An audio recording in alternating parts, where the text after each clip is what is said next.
Welcome back to my new video. तो कैसे चल रही है आप सबकी तैयारी? आशा करती हूँ बहुत अच्छे से चल रही होगी और बहुत मन लगा के आप पढ़ाई कर रहे होंगे। आज वीडियो एलटी वालों के लिए नहीं है, आज वीडियो है सीटेट वालों के लिए। सीटेट का एडमिट कार्ड निकल चुका है, तो आप लोगों का सेंटर कहाँ कहाँ पड़ा है।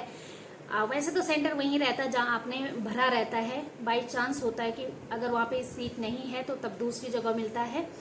और कैसे चल रही है आप सबकी तैयारी? क्योंकि एक टीचर बनने की शुरुआत बीएड से होती है, और बीएड ही क्या कहूँ, सबसे पहले तो अपनी जो बेसिक शिक्षा होती है हमारी वहाँ से शुरू होती है। और बीए में 50% लाने होते हैं। जैसे आप लोग देख रहे हैं वीडियो तो आप सबने लाई होंगे, और उसके बाद बीएड किया होगा। बीएड करने के बाद सबसे मुश्किल टास्क मुझे लगता है कि सीटेट ही होता है हाउस वाइफ के लिए। वैसे तो जो बीएड करके सीटेट की तैयारी या यूटेट की तैयारी, कोई भी टेट चाहे वो किसी भी स्टेट का हो, उसकी तैयारी अगर आपने बीएड के तुरंत बाद कर ली तो तब आसान हो जाता है। लेकिन आपने बीएड करने के कुछ टाइम गैप करने के बाद आप सीटेट या अदर टेट निकाल रहे हैं तो बहुत डिफ़िकल्ट हो जाता है। और जैसे आपको पता ही होगा, धीरे धीरे लेवल बहुत ही डिफ़िकल्ट हो रहा है। जब हमने शुरू में यू टेट भरा था मैंने, तो बहुत अच्छी नंबर आई थी, लेकिन वही है कि 3 नंबर का वो लग गया मेरे पे और मैं नहीं हो पाई। और उसके बाद तो मुझे बिल्कुल भी टाइम नहीं मिला पढ़ने का, तो उस वजह से मैं कभी निकल नहीं पाई। लेकिन तब होता है कि अगर आपके साथ अच्छे दोस्त हों तो कहीं नहीं कहीं आपका मतलब भला हो जाता है। लेकिन मेरे एक दोस्त है, उन्होंने बोला कि सीटेट की तैयारी करो। मुझे डिफ़िकल्ट लगता था क्योंकि मैंने पहले कभी नहीं दिया था, लेकिन उनके कहने पे मैंने भरा और मेरे फर्स्ट टाइम पे ही सीटेट क्लियर हो गया। मैंने बस 1 महीने की अच्छे से पढ़ाई करी थी।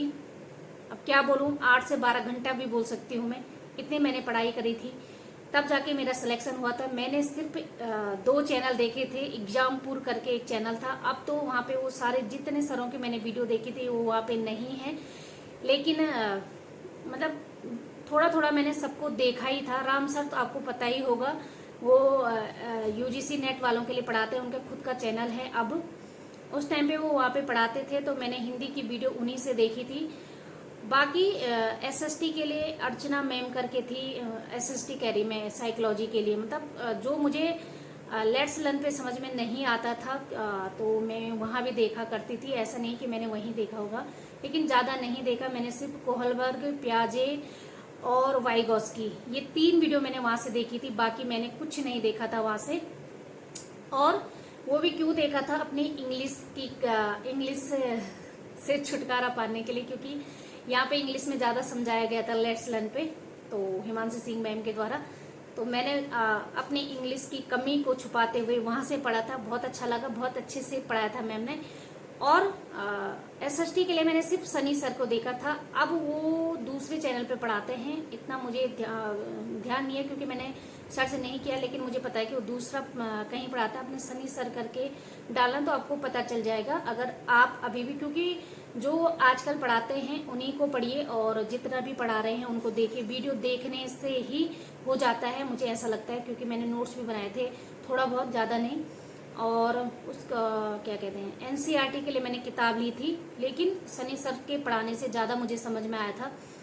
और ज्योग्राफी के लिए मैंने कोई क्लास नहीं देखी थी, ऐसी मतलब अपना बेसिक उससे हो चुका था मेरा। मतलब इतनी ज़्यादा नंबर भी नहीं आई थी मेरे एसएसटी में, क्योंकि मैंने एक सटीक तैयारी से अपनी मतलब एक ऐसी रणनीति अपनाई थी जिससे मेरा सीटेट क्लियर हो गया। क्योंकि मैं बहुत कमज़ोर छात्रा हूँ।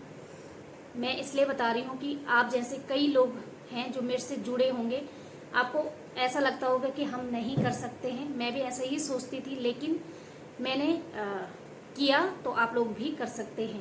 कई लोग तो कहेंगे कि आसान है, हमने तो इतनी जल्दी निकाल दिया था। जब मैंने सीटेट जर्नी बताई थी उसमें बहुत सारे कमेंट आ रहे थे ऐसे, लेकिन ऐसा कुछ ही नहीं है। हाउस वाइफ को कितना डिफ़िकल्ट होता है। हाँ, कई हाउस वाइफ को नहीं होता, वो प्रतिभाशाली होंगी, तब होता है ना। हम तो सामान्य बुद्धि से नीचे आते हैं। तो हमारे लिए बहुत डिफ़िकल्ट हो जाता है ये चीज़ें इस टाइम पे। और साथ में मैंने दोनों टेट निकाले थे, ये तो मेरे लिए मतलब उपाधि किसी उपाधि से कम नहीं था। और गणित मेरी इतनी वीक, इंग्लिश इतनी वीक, तब भी मैंने टेस्ट निकाले।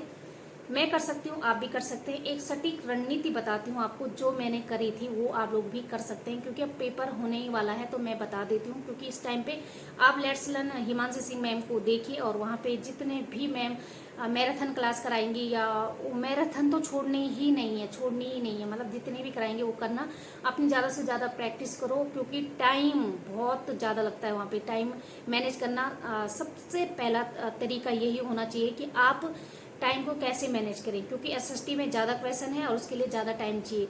तो उसके लिए आप क्या करें, क्योंकि मेरी साइकोलॉजी बहुत अच्छे से तैयार हो चुकी थी, तो मैंने साइकोलॉजी को जब मैं घर में कर रही थी ना, तब मैं साइकोलॉजी को सिर्फ 20 मिनट दे रही थी, लेकिन वहाँ पे 25 मिनट कब हो गए मुझे पता ही नहीं चला।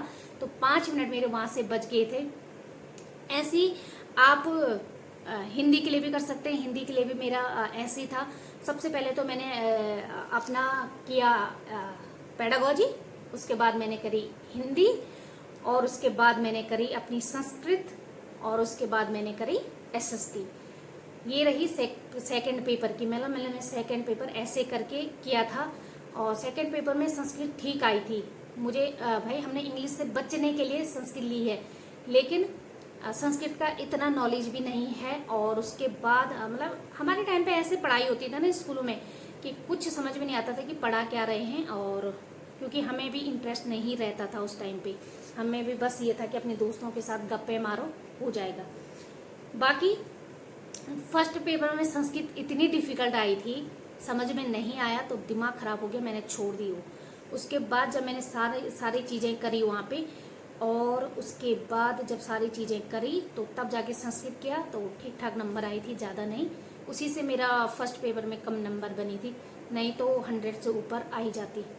तो बस ये रही बातें। आप लोग ज़्यादा से ज़्यादा प्रैक्टिस कीजिए, और टाइम मैनेज करना सीखिए कि किस प्रकार हम कम से कम टाइम अपने जो 30-30 नंबर के वो बने हैं पेडागोजी, हिंदी, इंग्लिश, संस्कृत जो है, तो उसको कैसे करके हल करें और कितना टाइम दें। अगर आपके पास अब हिंदी या सेकेंड लैंग्वेज इंग्लिश या संस्कृत है, या हिंदी भी है सेकेंड लैंग्वेज, क्योंकि सेकेंड लैंग्वेज थोड़ा डिफिकल्ट आती है, तो अगर आपको समझ में नहीं आ रहा तो आप छोड़ सकते हैं, एसएसटी पे जा सकते हैं। लेकिन एसएसटी के चक्कर में आपने बाकी मत छोड़ना, क्योंकि ये गलती करी है। और मैंने अपने उसमें मैं नाम नहीं बताऊंगी, लेकिन एक नंबर से उनका सिलेक्शन नहीं हो पाया था। बहुत दुख होता है, क्योंकि जब इतनी मेहनत करते हैं और एक नंबर से रुक जाते हैं। वही हमारा एलटी में हम एलटी के लिए जब तक हम सीटेट या टेट क्लियर नहीं करेंगे, तब तक हम एलटी में फाइट नहीं कर सकते हैं।